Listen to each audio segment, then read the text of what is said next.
We're going to win so much, you may even get tired of winning. And you'll say, please, please, it's too much winning. We can't take it anymore. Mr. President, it's too much. And I'll say, no, it isn't. We have to keep winning. We have to win more. We're going to win more. We're going to win so much. Newcastle have made it back-to-back wins after a 5-star performance against Crystal Palace. As Jason Tindall's men sent out a statement, this performance was something special. So from Newcastle's Italian star boy thriving once again, to the importance of Harvey Barnes, Newcastle's game changer on the right-hand side, and a look into the tactical dominance of Jason Tindall. As per, let's break it all down and discuss the 5 things we learned from Newcastle United, 5 Crystal Palace 0. Let's go. So the first thing we learned was Jacob Murphy, the game changer. Another game, another moment of magic from Jacob Murphy. For all the talk about Newcastle needing to strengthen the right flank, Murphy continues to make a mockery of the doubters with performances full of end product and personality. With an 8.4 match rating, his strike, eerily reminiscent of Tonali's rocket against Brentford, left St James's Park in disbelief. The angle was tight, the defender closing in, but Murphy didn't hesitate. When the juice is flowing, you've just got to hit it. And hit it he did. A goal out of nothing, with an XG of just 0.01 only, shows just how outrageous it was. And yes, he meant it. As he said, I did mean it, yeah.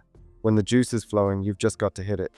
The defenders come out, so it was going to be hard to get it through him, so I thought, just shoot here. Lovely. Murphy's assist in the same match was another example of his evolved crossing game, something he credits to Matt Ritchie, who taught him about feel. Not too much power, just precision, and it's paying off. 4 crosses, 2 accurate, 3 key passes, and 2 big chances created in just 62 minutes versus Palace. He actually created the most chances in the match. Murphy now sits at 13 assists this season, 11 in the league, second only to Mohamed Salah. That's elite company. Add 9 goals to that tally and he's been one of the most productive wide men in the Premier League. In fact, only Mohamed Salah and Alexander Isak have more goal involvement since the start of December.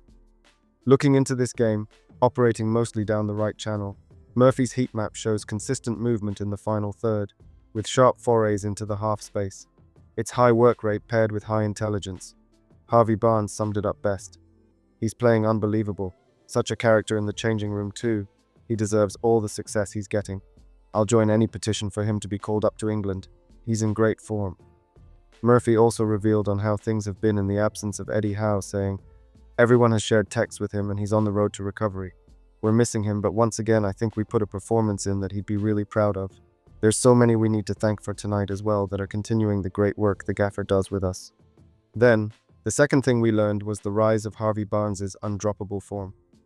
Harvey Barnes is making himself undroppable in this Newcastle team. His performance against Crystal Palace was another example of his growing importance. He capped off his display with a composed finish during a fast break, finding the bottom right corner with his left foot, a goal that showcased his calmness and quality in the final third. But that wasn't all. He was involved in the build-up to the second goal, delivering the dangerous cross that forced Guehi into an own goal. He might not have been credited with an assist, but his impact on the play was undeniable.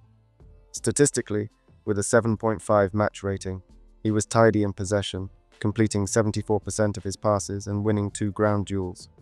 Although his dribbling success wasn't high, just 1 successful out of 3 attempts, his positional awareness and movement were top class, as shown in his heat map where he frequently popped up in key attacking zones down the left and inside channel. His XG of 0.3 and XGOT of 0.81 indicate the quality of his chance, and he took it clinically. This wasn't a one-off. Since coming into the side, Barnes has been on fire.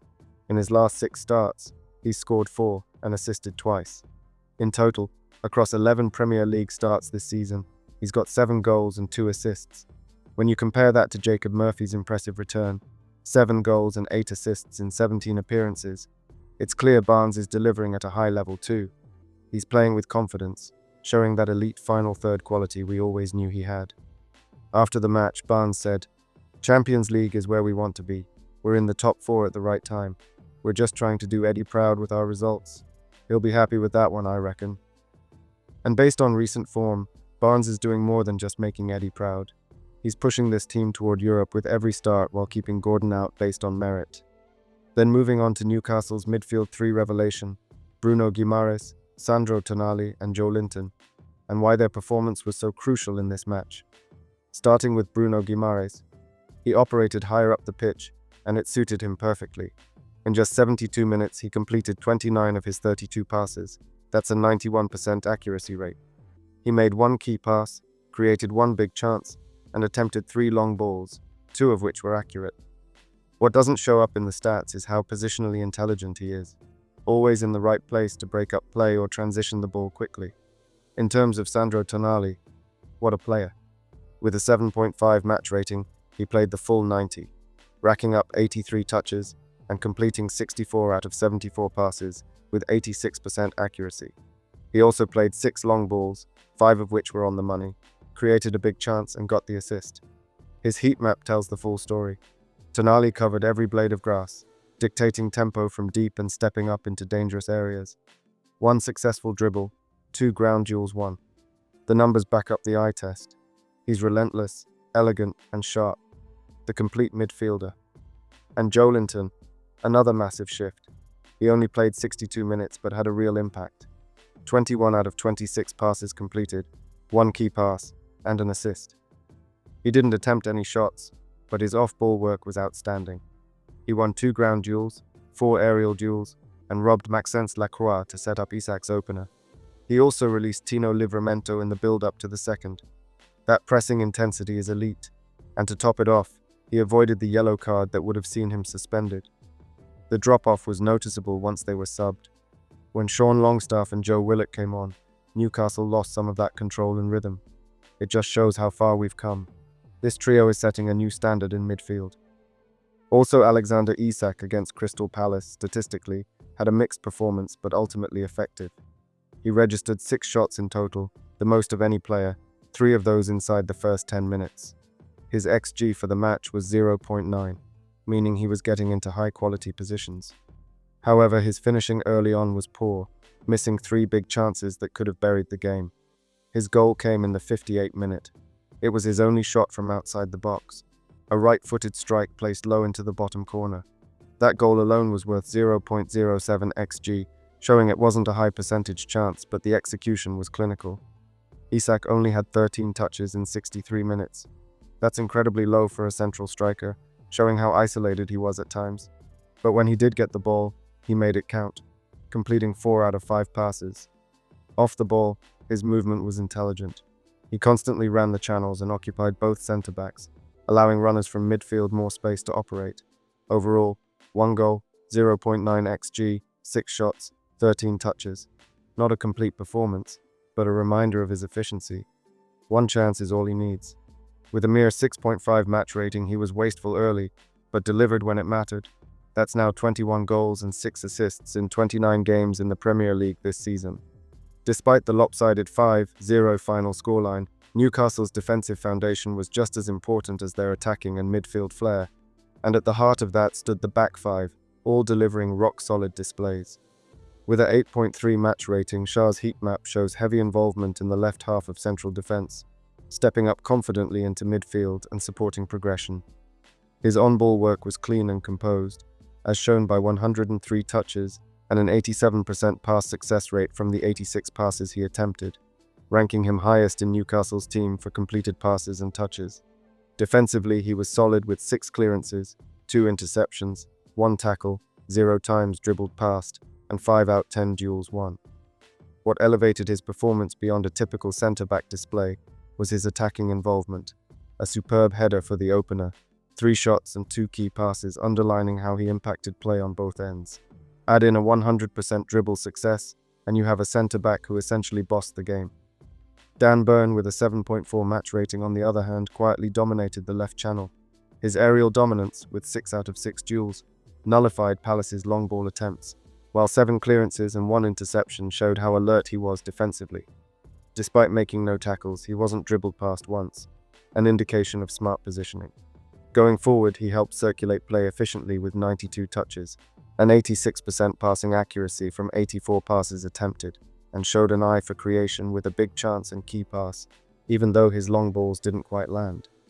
While Shah blended old-school defending with modern ball-playing brilliance, Burn provided brute strength and composure. On the other hand, With a 7.8 match rating, Trippier was also excellent yet again, orchestrating attacks from the right and linking up brilliantly with Jacob Murphy. His delivery for the opener was pinpoint, chalking up another assist to his name. With 81 touches and 84% passing accuracy, 2 key passes, 6 out of 6 accurate long balls, and 7 ground duels won, he showed quality on both sides of the ball. Defensively solid with 4 tackles, 3 clearances and 0 times dribbled past. It was a complete performance. Valentino Livramento with a 7.1 match rating, thrown in on the left. Livramento looked completely at home. Calm in possession and absolutely elite in one-on-one situations, he showed maturity beyond his years. His defensive numbers, 3 clearances, no dribbles passed, 1 key pass and 91% pass accuracy, highlight just how assured he was. A standout display. Then in goal, Nick Pope, despite conceding a penalty, Pope made immediate amends with a sharp save from Ease's spot kick. He ended the game with a 7.7 match rating, 3 saves, including 2 from inside the box, and a goals prevented metric of 1.05, a stat that underlines his key contribution to the clean sheet. He was reliable and commanding throughout. So although Crystal Palace may have conjured up 2.00 xG, but Newcastle's defensive line, marshaled by the back 5, proved too solid. Together, they didn't just defend a clean sheet. They kick-started the rhythm of Newcastle's dominance. But how did Newcastle actually dominate? Well, Newcastle came flying out the blocks. The defensive line was pushed high up the pitch, with an average defensive height of 41.19 meters, noticeably more aggressive than Palace's deeper setup. That allowed the home side to compress space and win the ball early, applying constant pressure. The pressing intensity tells the story. Newcastle's PPDA was at 7.97 compared to Palace's 11.06, showing just how relentless the press was. Within the first 45 minutes, Newcastle had already racked up a commanding 3-0 lead. You can see from the radar chart and style of play indicators, their attacks were direct, fast and purposeful, averaging a speed of over 10.6, just think about it. They didn't bother with slow build-up. They saw space and punished it. Jason Tindall's setup was spot on. Newcastle balanced width and penetration perfectly. In the attacking third, they focused the play down both flanks and funneled dangerous passes into the box. The pass network shows excellent link-up play, particularly between the midfield and wide players. Their field tilt may have been slightly lower at 45.66%, but that's only because they didn't need to dominate territory. Their speed and accuracy in transition did the damage. On the flip side, Palace were disjointed. Despite having a higher XG of 2.0 compared to Newcastle's 1.38, they were far less efficient in front of goal. Poor shot selection and strong defending from Newcastle meant that those chances went begging. Momentum-wise, Newcastle had 62.96% of the match momentum. From about the 15-minute until the hour mark, it was one-way traffic. Every time Palace looked like they might build something, Newcastle's press broke it up and turned it into another wave of attack. Their XT momentum shows consistent threat, especially around their goals, with a final XT 1.18 score. In terms of possession, Newcastle didn't hoard the ball unnecessarily. They held 60%, but the key was what they did with it. 445 passes at 84% accuracy, compared to Palace's 272 at 78%. That ball control stat reflects how much more assured and composed they were throughout. What's also worth noting is how evenly the team functioned. The goal locations show variety, some inside the 6-yard box, others from just inside the area. And this speaks to a team not reliant on one player, but functioning as a unit.